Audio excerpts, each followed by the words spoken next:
Welcome to Math with Professor V. Here's your latest integral of the day. We have the definite integral from 0 to pi of sine squared t times cosine to the fourth t dt.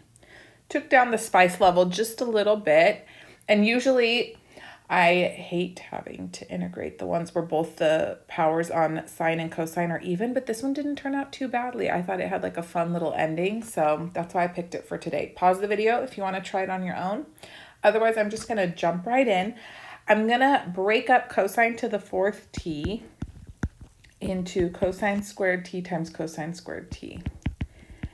And I'm doing this, that way I can apply my double angle identity for sine. Watch. So these two guys, let's think of them as a little family together.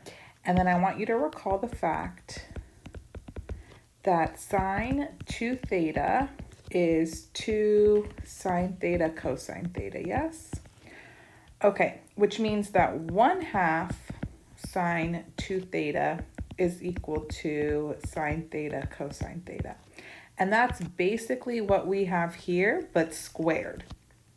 So if I were to square both sides, 1/2 sine 2 theta squared equals sine squared theta cosine squared theta. You see that? Okay, great. So what we're going to do now is replace sine squared t cosine squared t with 1/2 sine 2t quantity squared. Beautiful. And then we still have cosine squared t dt, 0 to pi out here. Okay, let's start cleaning up now. Everything's going to get squared. So this distributes. We're going to have a 1/4. Let me take it outside the integral. And then we go 0 to pi. This is now sine squared 2t times, and then I'm desperate to make the arguments match on all my trig functions, and I can definitely use my half angle identity, replace cosine squared t with, that's it, 1/2 times 1 plus cosine 2t dt. How are we doing? Good. Well, this 1/2, you should get exiled outside with the 1/4. So now we've got a 1/8 out there. Integral 0 to pi sine squared 2t times 1 plus cosine 2t dt. So far, so good? Okay, now since the arguments match 2t, I'm not going to apply any more identities. Like sometimes when you see sine squared 2t, you'd have to once again use your half angle, rewrite it as 1/2 times 1 minus cosine 4t. That's not necessary in this case. So to finish off the problem, all I'm going to do is distribute that sine squared 2t to each of the terms in the parentheses, and I'm going to write out two separate integrals, okay? So we've got 1/8 times integral from 0 to pi sine squared 2t times 1 dt plus another integral 0 to pi sine squared 2t cosine 2t dt. And hopefully you're noticing we can just do a u sub right here. We don't need to apply any more trig identities to get that antiderivative. This one we do need to do the half angle, but hopefully it's not too bad. So I'm going to split this up now. I'll call this baby integral number 1 and then baby integral number 2. So for integral number 1, we have 0 to pi sine squared 2t dt. Again, I'm going to replace sine squared 2t with, yes, 1/2 times 1 minus cosine, and then double the argument. It's going to become 4t dt. Excellent.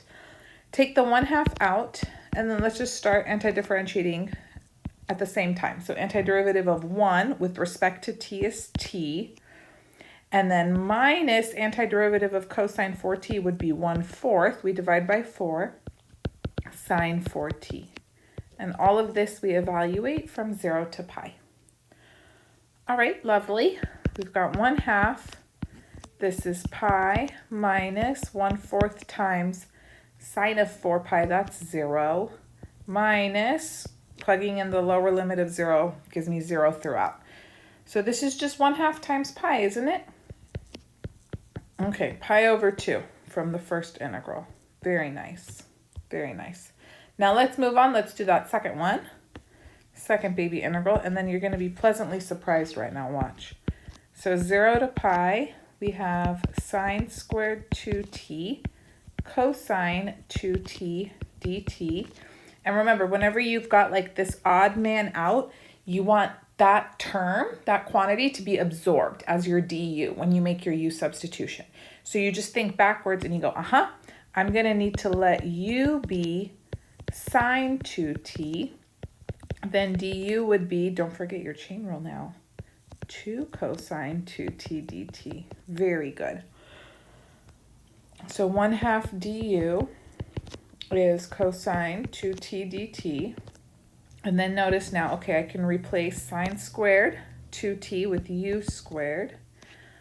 Cosine 2t dt is just 1/2 du. Boom, let's put the 1/2 outside. And then we need to change our limits of integration. And this is where the fun little twist comes in. So my lower limit's 0. U of 0 would be sine of 0. Sine of 2 times 0, which is still 0. Right? Sine of 0 is 0. And then u of pi is sine of 2 times pi. Well, what's sine of 2 pi?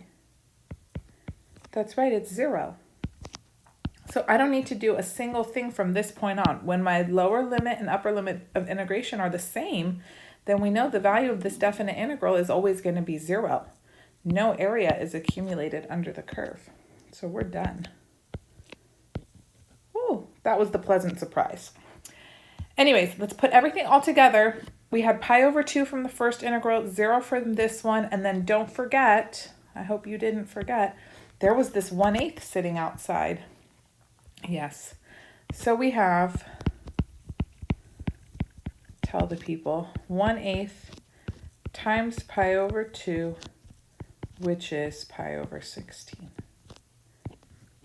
And we're done. Okay. Now, when you're more advanced, you probably don't even write out the u sub. You just do it in your head. You just say, oh, this odd man out's going to get absorbed, and you know to add an extra 1/2. And then in that case, you wouldn't change your limits of integration, right? Because you probably would have left it all in terms of t, but then everything cancels out anyways. So let me know if you solved it differently. I just thought that this one was kind of nice little twist, and we still had all the 2 t's in the end, which I thought was kind of fun. And it's always good to practice our trig and get those identities rolling. If you need help though with any integration techniques, then check out the videos that are linked in the description. Don't forget to subscribe and give this video a thumbs up. You can also follow me on Instagram, TikTok, Twitter, Math with Professor V. Thank you guys so much for your support. I love you all. I'll be back sooner than later.